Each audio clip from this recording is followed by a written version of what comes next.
নমস্কার বন্ধুরা, গরমের দিনে শরীরকে সুস্থ ও ঠান্ডা রাখার জন্য একটা সিম্পল এবং হেলদি রেসিপি নিয়ে চলে এসেছি।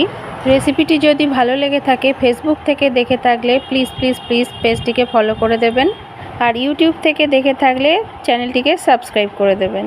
রেসিপিটি হলো সজনের ডাঁটা দিয়ে মুসুরের ডাল। আশা করছি রেসিপিটি আপনাদের খুবই ভালো লাগবে। এখানে আমি আগের থেকে মুসুর ডাল সিদ্ধ করে ডাল ঘুঁটুনি দিয়ে ভালো করে ঘুঁটে নিয়েছি। পরিমাণ মতো উষ্ণ গরম জল দিয়ে দিয়েছি কেটে ধুয়ে রাখা ডাঁটা। তারপর দিয়ে দিলাম স্বাদ মতো নুন, দিয়ে দিলাম পরিমাণ মতো হলুদ। হলুদ দিয়ে একটু ফুটিয়ে নেওয়ার পর দিয়ে দিলাম স্বাদ মতো একটু মিষ্টি।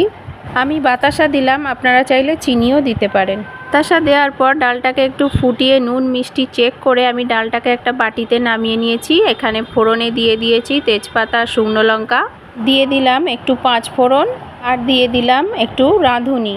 ফোড়নটাকে ভালো করে ভেজে নিয়েছি। তারপর ফোড়নের উপরে দিয়ে দিয়েছি ডাঁটা দিয়ে ফুটিয়ে রাখা ডাল ফোড়ন দেওয়া হয়ে গেল। এবার 1-2 মিনিট ডালটাকে ফুটতে দেব। ডালটা খুব ভালো করে ফুটে গেছে, এবার একটা বাটিতে নামিয়ে নেব।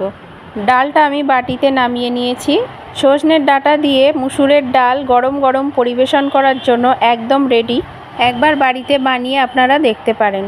তাহলে আজকের মতো এই পর্যন্তই। ধন্যবাদ, টাটা।